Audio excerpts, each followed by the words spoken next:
Hello and welcome to the John Ark Show. Today's episode is called Secrets to Obtaining Your Dream Job. With current economic conditions being what they are, it can be a little challenging to find your dream job, or any job for that matter.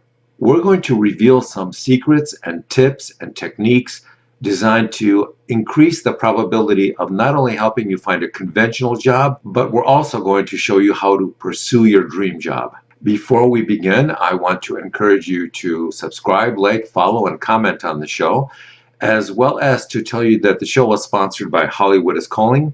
It's a company which allows you to purchase live calls with more than 100 celebrities. You can purchase calls for $19.95 or $29.95. It's a lot of fun. You can do it for yourself or as a gift for somebody you care about. So give it a try. It's called HollywoodIsCalling.com. It's a lot of fun.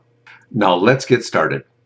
Even under the best of circumstances, finding a job can be challenging. So we've done a lot of research and we've determined the best ways to find both a conventional job and tips on how to pursue your dream job, which typically takes a lot more effort and cleverness. First, we're going to begin with conventional jobs. Now, landing even a normal job is no small feat in these economic times, given recent events. In some states, unemployment levels have hit 25%. The first thing you need to do is to scrub your social media. Remove any inappropriate photos, any controversial postings, anything at all that you wouldn't be comfortable showing your grandmother. Get rid of it. Why? Because a lot of future employers will check out your social media to see what the real you is really like. A single bad photo, a single strange text message exchange, all these things, they can cause a prospective employer to immediately eliminate you and to move on to the next name on the list of more than 1,000 people who are applying for the same job you are. Next, I would recommend that you spend at least 10 minutes a day updating your social media. Improve it, enhance it, supplement it, do whatever you think is necessary to make it more appealing and informative for employers who will be checking you out. That may mean adding classes that you're taking, special training that you've gotten a certificate in recently, or mentioning some associations that you may belong to in an effort to make yourself more marketable and desirable to future employers. The next thing you should consider doing is employing job bots.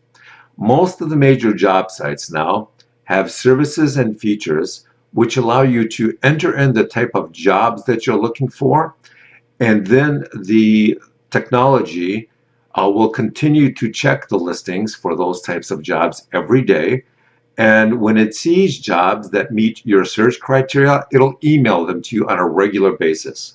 The next thing you want to do is to let all your friends and contacts know that you're looking for a job. I know it may sound a little embarrassing or a little awkward, but all you need is one friend to hook you up with one job lead. That's all it takes, and that can be life-changing for you. So swallow your pride and reach out. Personal contacts are still one of the best ways to find a job. So make sure everybody you know knows about your search. While you're doing that, you may also want to consider self-employment. If you're having difficulty finding a job, then try the self-employment avenue. Figure out what you're good at, what you can make money at, and then start looking for customers. Whether it's something simple like starting a landscaping company or a grocery delivery service, put up a quick website and create a dedicated social media account to promote it. The idea is to expand your search, not narrow it. Now, as you look for new customers for this new company that you've just created, don't just rely on posting online ads to promote your service.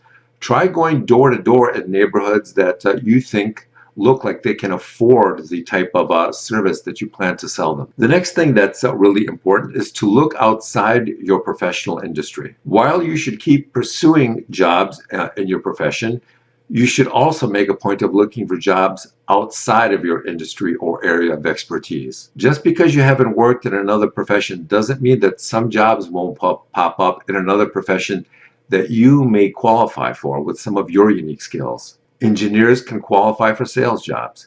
Salespeople can qualify for manufacturing jobs or management jobs. Law enforcement can qualify for security jobs. IT people can do jobs in some other technical fields. It's all about opening up your borders and expanding your willingness to work in other fields, jobs, or professions. It can make all the difference. Next, we're going to talk about the pursuit of your dream job. The tips I just described previously were about the pursuit of conventional jobs. But how do you pursue a dream job?